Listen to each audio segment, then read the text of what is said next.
Good morning students, I hope you all are fine. आज accountancy के अंदर chapter number 5 जो कि हम अकाउंटिंग रेशियोज़ कर रहे थे, उसके अंदर हम मीनिंग पढ़ चुके हैं कि अकाउंटिंग रेशियोज़ क्या होते हैं। कल हमने उसकी इम्पॉर्टेंस एंड लिमिटेशंस भी स्टडी की थी कि क्या अकाउंटिंग रेशियो की इम्पॉर्टेंस होती है और क्या लिमिटेशंस होती हैं। तो आज हम करेंगे क्लासिफिकेशन ऑफ रेशियोज़, कि जो हमने रेशियोज़ पढ़ा कि अकाउंटिंग रेशियो क्या होता है, उसको आज हम क्लासीफाई करेंगे। ठीक है, तो रेशियो जो है वो 4 पार्ट्स में क्लासीफाई किए गए हैं। First one is liquidity ratio, second one is solvency ratio, third one is activity और turnover ratio and fourth one is profitability और इनकम रेशियोज। ये एग्ज़ाम के पॉइंट ऑफ व्यू से बहुत इंपॉर्टेंट चैप्टर है। ये आपके प्रैक्टिकल में भी आता है, इंटरनल और एक्सटर्नल तो आता ही आता है। ठीक है, तो इसको आपको अच्छे से समझना है, अच्छे से ही जितने भी मैं न्यूमेरिकल कर रहा हूँ, थ्योरी कर रहा हूँ, उसको आपको अच्छे से समझना है और करना भी है। अपनी प्रैक्टिस जो है वो आपको कंटिन्यू रखनी है। तो आज हम पढ़ेंगे लिक्विडिटी रेशियोज क्या होते हैं। ठीक है, हमने पढ़े कि 4 रेशियो होते हैं। First one is liquidity ratio, second one is solvency ratio, third one is activity और turnover ratios and fourth one is profitability और इनकम रेशियो। सो आज हम स्टार्ट करेंगे लिक्विडिटी रेशियो। कहता है liquidity refers to the ability of the firm to meet its current liabilities. Liquidity का मतलब क्या है? लिक्विडिटी का मतलब है कि एक फर्म जो है वो अपनी करंट लायबिलिटीज को पूरा करने के लिए कितना एबल है। ठीक है, मतलब लिक्विडिटी इट मीन्स कि वो अपने जो करंट लायबिलिटीज़ है उनको कितना जल्दी क्या कर सकती है, पे कर सकती है। ठीक है, उसकी एबिलिटी कितनी है फर्म की। लिक्विड हम मेनली बोलते भी है कि जिसको हम जल्दी से कैश में कन्वर्ट कर सकें। ठीक है, तो लिक्विडिटी का मतलब क्या होगा कि उसकी एबिलिटी। अब एबिलिटी का मतलब है कि योग्यता। ठीक है, कि कितनी एक फर्म जो है उसकी एबिलिटी है अपनी करंट लायबिलिटीज को पूरा करने के लिए। These are also called short term solvency ratio. इनको शॉर्ट टर्म सॉल्वेंसी रेशियोज भी कहते हैं, क्योंकि ये जो रेशियोज हैं ये एक ऑर्गेनाइजेशन की शॉर्ट टर्म फाइनेंशियल पोजीशन को असेस करने के लिए यूज़ किए जाते हैं। शॉर्ट टर्म फाइनेंशियल पोजीशन को पहचानने के लिए, उसको जानने के लिए, उसका पता लगाने के लिए ये रेशियोज यूज़ किए जाते हैं।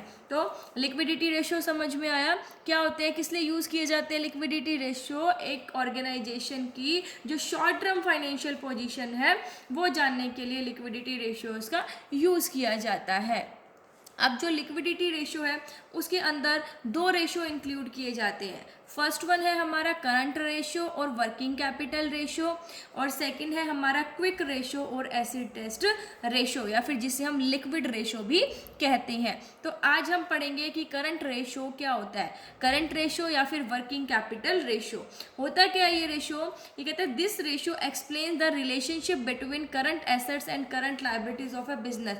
जो करंट रेशियो है वो एक बिजनेस के करंट एसेट्स और करंट लायबिलिटीज के बीच में जो रिलेशनशिप होता है उसको बताता है। ठीक है, अब करंट रेशियो को हम कैलकुलेट कैसे करते हैं? करंट रेशियो को कैलकुलेट करने का एक फॉर्मूला होता है जिसके अंदर करंट एसेट्स को करंट लायबिलिटीज के साथ डिवाइड किया जाता है। करंट रेशियो का क्या फॉर्मूला हो गया? Current assets divided by current liabilities. ठीक है, उसके बाद है हमारा कि करंट एसेट्स क्या होते हैं। ये देखेंगे हम कि करंट एसेट्स होते क्या है। तो देखिए, current assets are those assets which are expected to be converted into cash within a short period. Current assets वो एसेट्स होते हैं जिनको एक ऑर्गेनाइजेशन जो है वो शॉर्ट पीरियड के अंदर कैश में कन्वर्ट कर सकती है। शॉर्ट पीरियड मतलब विद इन 1 ईयर, की जिनको एक ईयर के अंदर अंदर कैश में कन्वर्ट किया जा सके उसे हम करंट एसेट्स कहते हैं। ठीक है, तो करंट एसेट्स मतलब एसेट्स क्या होते हैं एक ऑर्गेनाइजेशन को जिससे फायदा मिलता है। ठीक है, तो करंट एसेट्स वो एसेट्स होते हैं जिसको with in a short period cash में कन्वर्ट किया जा सकता है। अब करंट एसेट्स के अंदर कौन कौन से एसेट्स को इंक्लूड किया जाता है, देखिए ये बहुत अच्छे से समझना, क्योंकि इन्हीं के थ्रू ही न्यूमेरिकल होंगे। अगर आपने इनको अच्छे से नहीं समझा तो फिर आपसे न्यूमेरिकल सॉल्व नहीं होंगे, तो इनको समझना बहुत ज़रूरी है। करंट एसेट्स के अंदर क्या क्या चीज़ें आती हैं? हमारी करंट इन्वेस्टमेंट, करंट की बात है यहाँ पर। ठीक है, करंट इन्वेस्टमेंट। उसके बाद इन्वेंट्रीज, इन्वेंट्रीज हम लेंगे, इन्वेंट्रीज। ठीक है, लेकिन उसके अंदर हम loose tools, stores and spares को इंक्लूड नहीं करेंगे, ठीक है, ये बोला एक्सक्लूडिंग, इनको छोड़कर।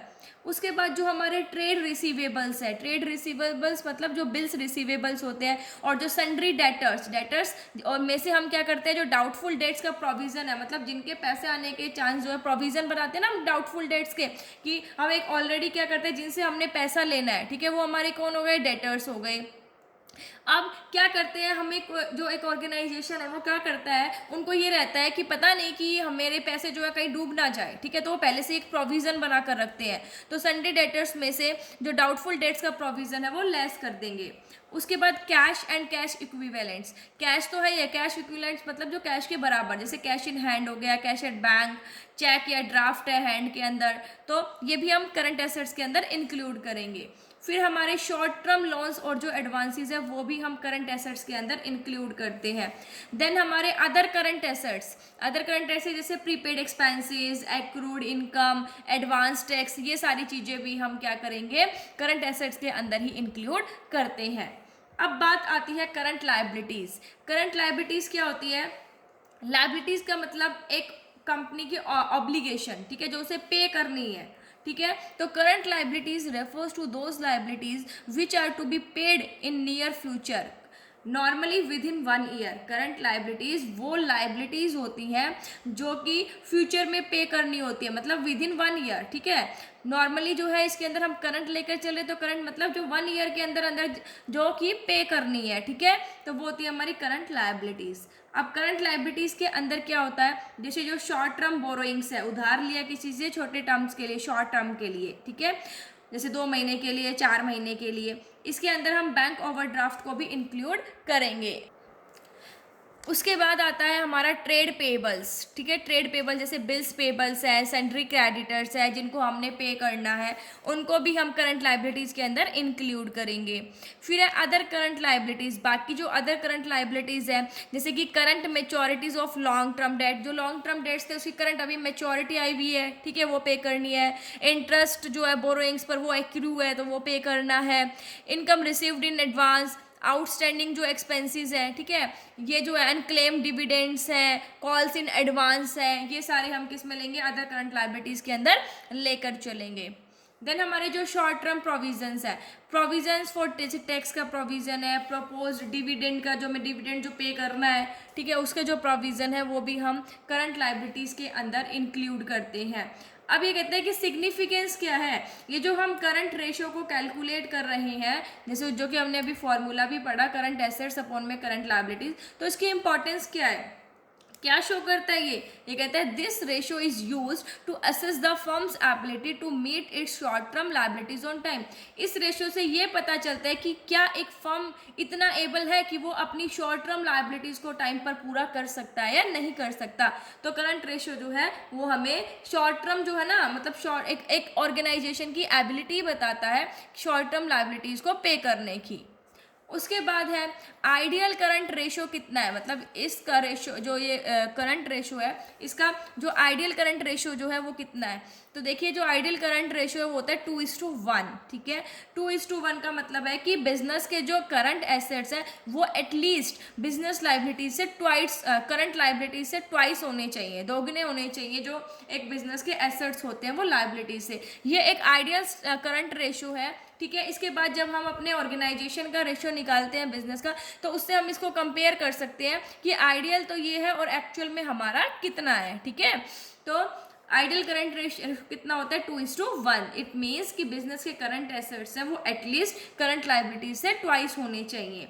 अब हमें कौन कौन सी बातों को ध्यान में रखना चाहिए जब हम करंट रेशियो को कैलकुलेट करें, तो देखिए जो इन्वेस्टमेंट है और ट्रेड इन्वेस्टमेंट है, इसे हम नॉन करंट इन्वेस्टमेंट लेते हैं। मान लीजिए आपके पास इन्वेस्टमेंट लिखी हुई आ गई या ट्रेड इन्वेस्टमेंट लिखी हुई आ गई, तो आपको वो करंट एसेट्स के अंदर इंक्लूड नहीं करना है, वो हमारी नॉन करंट इन्वेस्टमेंट होती है। लेकिन अगर करंट इन्वेस्टमेंट आ जाए, शॉर्ट टर्म इन्वेस्टमेंट आ जाए, मार्केटेबल सिक्योरिटीज आ जाए, इसको आपने करंट एसेट्स के अंदर इंक्लूड करना है।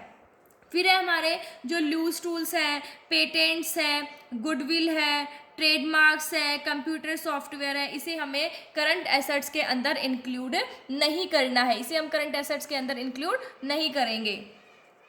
देन है हमारा उसके बाद है हमारा जो बैंक ओवरड्राफ्ट, ठीक है, जो बैंक ओवरड्राफ्ट ये हम करंट लायबिलिटीज़ के अंदर इंक्लूड करेंगे।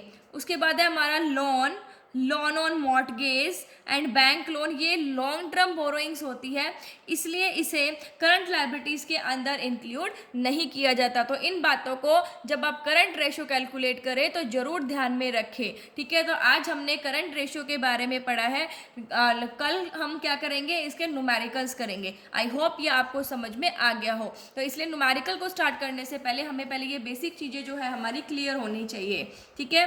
Thank you, stay safe, stay home.